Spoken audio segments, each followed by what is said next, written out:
Uy, kumusta?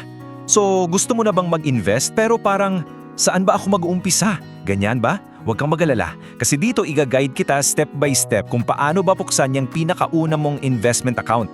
Tara, simulan na natin yung journey mo. So, ready ka na bang maging investor?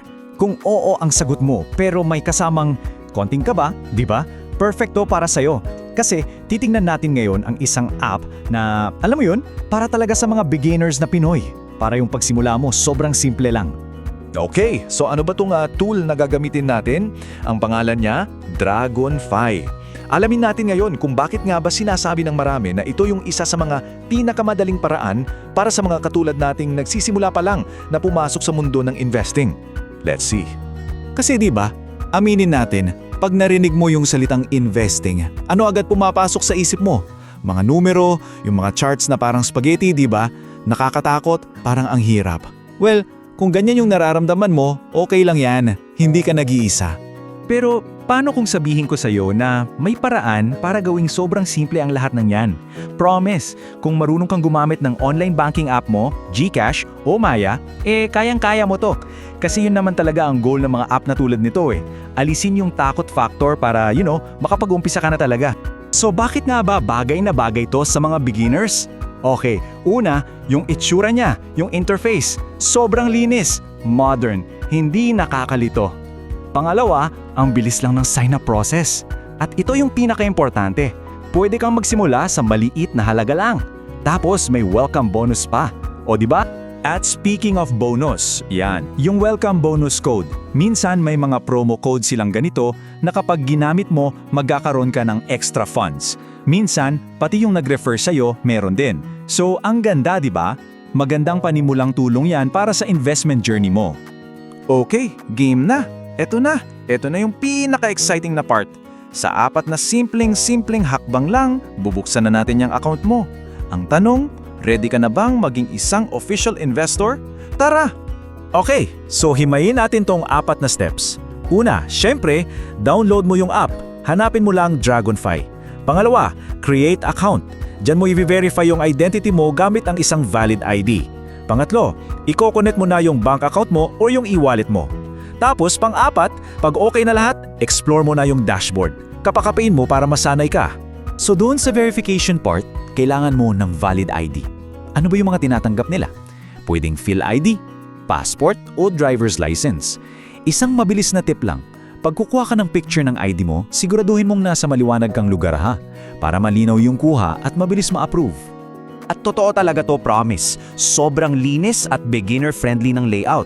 Kasi yun yung pinakamalaking nakakatakot sa mga baguhan, di ba? Yung mga charts na nakakagulo, yung mga technical graphs, dito wala nun. Ang focus nila ay sa mga impormasyon na kailangan mo lang talagang malaman para hindi ka ma-overwhelm sa simula. Okay, next step.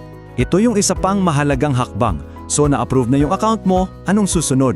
Oras na para punduhan yan. This is it. Ito na yung unang-una mong galaw bilang isang investor. Exciting, di ba? At huwag kang mag-alala kasi ang pagpondo, sobrang dali lang din. Pwede kang gumamit ng InstaPay para real-time yung pasok agad o PesoNet. Galing yan sa bank account mo. Alam mo yun, parang nag-transfer ka lang ng pera sa kaibigan mo. Ganun lang siya kadali.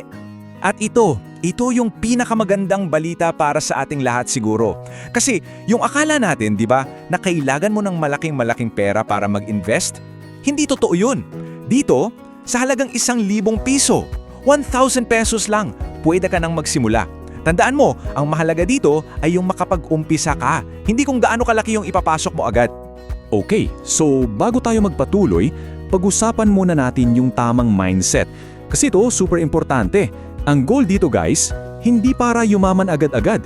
Hindi yan yung laro dito. So ano ang totoong goal? Ang goal mo sa una mong investment ay yung mag-build ng confidence habang natututo ka. Hindi yung palakihin agad yung pera mo. Ang goal mo ay masanay sa proseso. Yung mabuo mo yung habit ng pag-i-invest, yun yung pinakamalaking panalo dito sa simula. At pag natapos mo na lahat yan, congratulations! Official ka ng isang investor. Grabe, di ba? Malaking hakbang yan. Kaya i-celebrate mo yan. You should be proud of yourself for taking this step. At bilang paalala lang, ito yung isang kasabihan na sana baunin mo. It's not about timing the market, it's about time in the market. Anong ibig sabihin yan? Hindi to paramihan ng hula kung kailan tataas o bababa ang stocks. Ang sikreto dito ay yung pananatili mo sa laro sa mahabang panahon. Pasensya at consistency, yan yung susi. Kaya ngayon, na isa ka ng investor, ang tanong ko sa'yo, anong unang galaw mo? Yan, pag-isipan mo yan. Kasi yung susunod na step sa journey na to, syempre, ay yung pag-aaral kung saan mo naman ilalagay ang pinaghirapan mong pera. Pero don't worry, alamin natin yan sa susunod. Ang pinaka-importante sa lahat, nagsimula ka na.